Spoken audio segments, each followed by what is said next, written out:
আরো তীব্র হচ্ছে শিক্ষার্থীদের বিক্ষোভ, প্রশ্ন ফাঁস কেলেঙ্কারিতে মোদির নতুন ঘোষণা।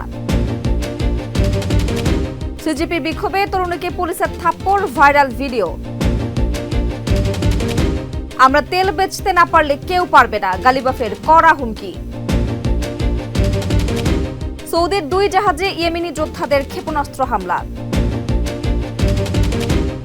ভারতে বাংলাদেশের জুলাইয়ের প্রতিচ্ছবি, পুলিশকে ধাওয়া দিয়ে গণপিটুনি দিল ক্ষুব্ধ শিক্ষার্থীরা।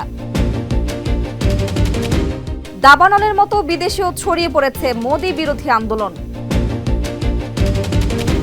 দর্শক, স্বাগত জানাচ্ছি এশিয়া পোস্ট ওয়ার্ল্ড নিউজে। আপনাদের সাথে আছি আমি আফরোজা দিবা। এতক্ষণ শুনছিলেন শিরোনাম, এবার বিস্তারিত।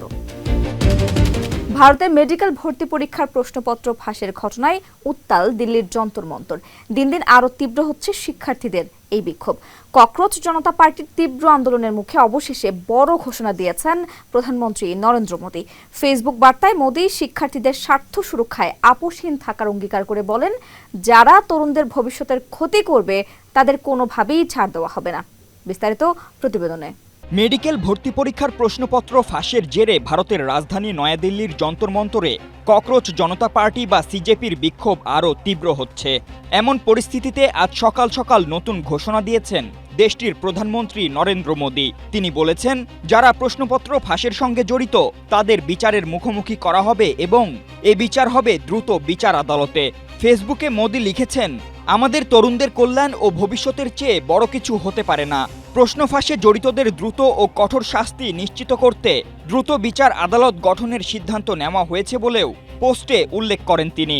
লেখেন, সংশ্লিষ্ট কর্তৃপক্ষ ও কর্মকর্তাদের এ বিষয়ে প্রয়োজনীয় সব পদক্ষেপ নিতে নির্দেশ দেওয়া হয়েছে।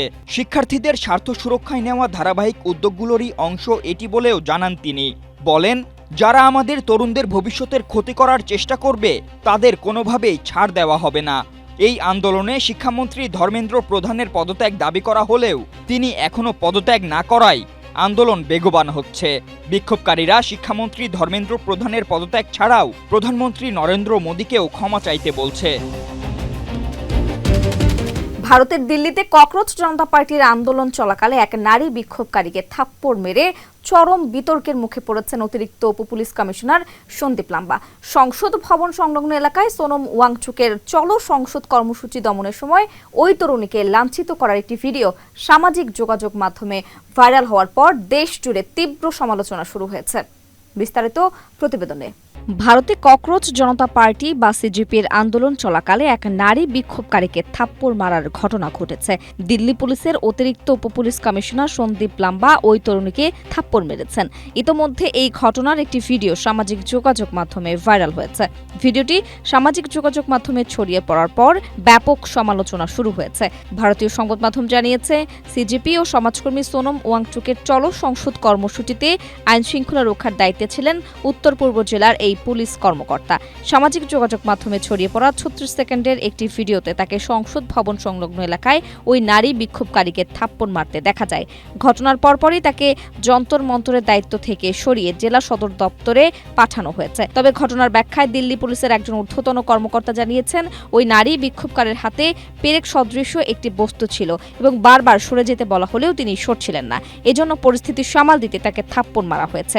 এই অবস্থায় দিল্লি পুলিশের পক্ষ থেকে সব সদস্যকে ব্যাজ ও নির্ধারিত পোশাক পরা বাধ্যতামূলক করে নির্দেশনা জারি করা হয়েছে এবং নারীদের সঙ্গে আচরণ নিয়েও সতর্ক করা হয়েছে। ইরানের পার্লামেন্ট স্পিকার মোহাম্মদ বাঘের গালিবাফ যুক্তরাষ্ট্র ও তার মিত্রদের হুঁশিয়ারি দিয়ে জানিয়েছেন, হয় এই যুদ্ধ পুরোপুরি থামাতে হবে, নয়তো পুরো মধ্যপ্রাচ্য এক বিধ্বংসী যুদ্ধে জড়িয়ে পড়বে। সামাজিক যোগাযোগ মাধ্যমে এক্সে দেওয়া এক বার্তায় তিনি স্পষ্ট করে বলেন, যে অঞ্চলে ইরান নিজেদের তেল বিক্রি করতে পারবে না সেখানে অন্য কোনো দেশকেও তেল বিক্রি করতে দেওয়া হবে না। বিস্তারিত রিপোর্টে। যুদ্ধ হয় পুরোপুরি থামবে, নয়তো পুরো মধ্যপ্রাচ্য যুদ্ধে জড়াবে বলে তীব্র হুঁশিয়ারি দিয়েছেন ইরানের পার্লামেন্ট স্পিকার মোহাম্মদ বাঘের গালিবাফ। মার্কিন যুক্তরাষ্ট্রের সঙ্গে চলমান তীব্র সংঘাতের প্রেক্ষাপটে তিনি এই হুঁশিয়ারি দেন। সামাজিক যোগাযোগ মাধ্যমে এক্সে দেওয়া এক বার্তায় গালিবাফ আরও উল্লেখ করেন, যে অঞ্চলে ইরান নিজেরা তেল বিক্রি করতে পারবে না সেখানে অন্য কোনো দেশকেও তেল বিক্রি করতে দেওয়া হবে না। ইরানের নিরাপত্তা নিশ্চিত না হলে মধ্যপ্রাচ্যের কোনো পরিকাঠামোই নিরাপদ থাকবে না বলেও সতর্ক করেন তিনি।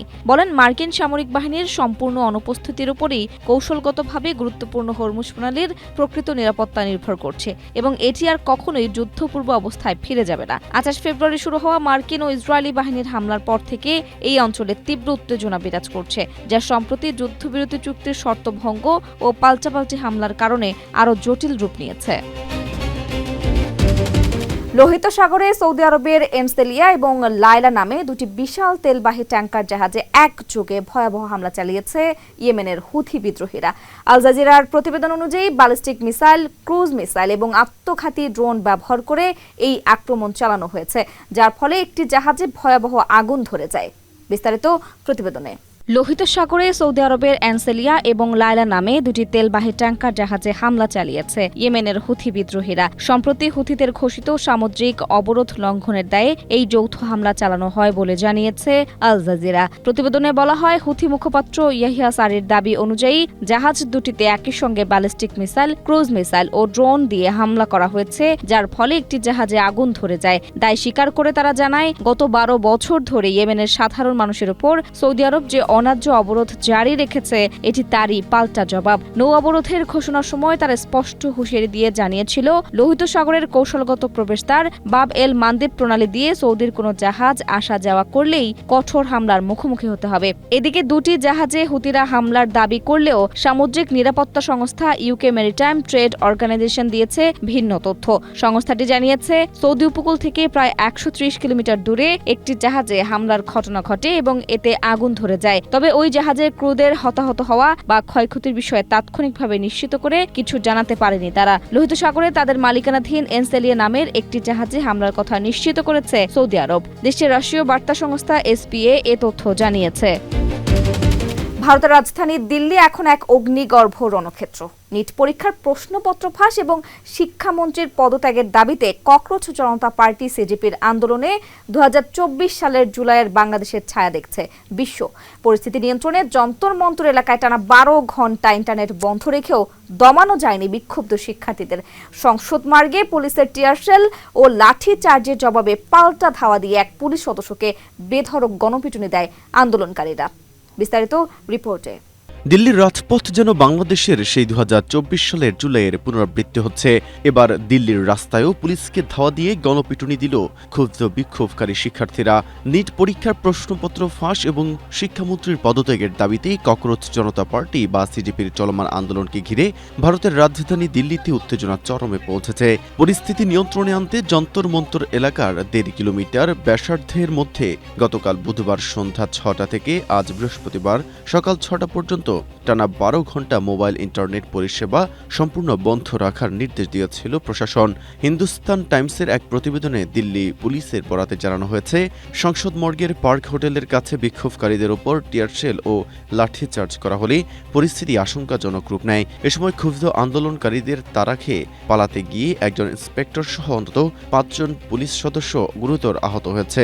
পরিস্থিতি শান্ত করতে লাউডস্পিকার লাগানো একটি পুলিশ বাসের উপর চড়ে আন্দোলনকারীদের ইট পাটকেল নিক্ষেপ থেকে বিরত থাকার আকুল আবেদন জানান স্বয়ং সিডিপির স্বেচ্ছাসেবকরা। ভারতের শিক্ষা ব্যবস্থা সংস্কার ও নিট প্রশ্ন ফাঁসের প্রতিবাদে শুরু হওয়া জেনজি আন্দোলন এখন দাবানলের মতো ছড়িয়ে পড়েছে পুরো দেশ বিদেশে। দিল্লি ছাড়িয়ে উত্তরপ্রদেশ, বিহার ও মহারাষ্ট্র সহ একাধিক বড় রাজ্য এখন উত্তাল। আন্দোলনের আজ ভারতের গণ্ডি পেরিয়ে আন্তর্জাতিক মহলেও পৌঁছেছে। যুক্তরাজ্য, কানাডা ও জার্মানির মতো দেশগুলোতে প্রবাসী ভারতীয়রা দূতাবাসের সামনে বিক্ষোভে ফেটে পড়েছেন। বিস্তারিত প্রতিবেদনে। ভারতের শিক্ষা ব্যবস্থা সংস্কার এবং নিট পরীক্ষার প্রশ্ন ফাঁসের অভিযোগে শুরু হওয়া শিক্ষার্থীদের জেনজি আন্দোলন তীব্র আকার ধারণ করেছে। রাজধানী দিল্লির গণ্ডি ছাড়িয়ে উত্তরপ্রদেশ, বিহার, কর্ণাটক, তেলেঙ্গানা, গুজরাট ও মহারাষ্ট্রে এই বিক্ষোভ ছড়িয়ে পড়েছে। আন্দোলনকারীরা শিক্ষামন্ত্রী ধর্মেন্দ্র প্রধানের পদত্যাগ এবং শিক্ষার্থীদের ওপর পুলিশি বল প্রয়োগের তীব্র প্রতিবাদ জানাচ্ছেন। এই আন্দোলনের প্রতি সংহতি জানিয়ে বিশ্বের বিভিন্ন দেশে বসবাসরত প্রবাসী ভারতীয়রাও সরব হয়েছেন। যুক্তরাজ্য, কানাডা, জার্মানি এবং নেদারল্যান্ডসে ভারতীয় হাইকমিশন ও আন্তর্জাতিক আদালতের সামনে প্রবাসীরা বিক্ষোভ সমাবেশ পরিচালনা করেছেন। পরিস্থিতি নিয়ন্ত্রণে আনতে নরেন্দ্র মোদীর সরকার আলোচনার প্রস্তাব দিলেও দাবি পূরণ না হওয়া পর্যন্ত কর্মসূচি চালিয়ে যাওয়ার ঘোষণা দিয়েছেন আন্দোলনকারীরা। এদিকে শিক্ষার্থীদের ওপর পুলিশের বল প্রয়োগের ঘটনাটিকে আমলে নিয়ে দিল্লি হাইকোর্ট সংশ্লিষ্ট সব ইলেকট্রনিক প্রমাণ ও সিসিটিভি ফুটেজ সংরক্ষণের নির্দেশ দিয়েছে। দর্শক, এই ছিল এখনকার আন্তর্জাতিক সংবাদে। আপনাদের সাথে ছিলাম আমি আফরোজা দিবা। এতক্ষণ সাথে থাকার জন্য ধন্যবাদ সবাইকে।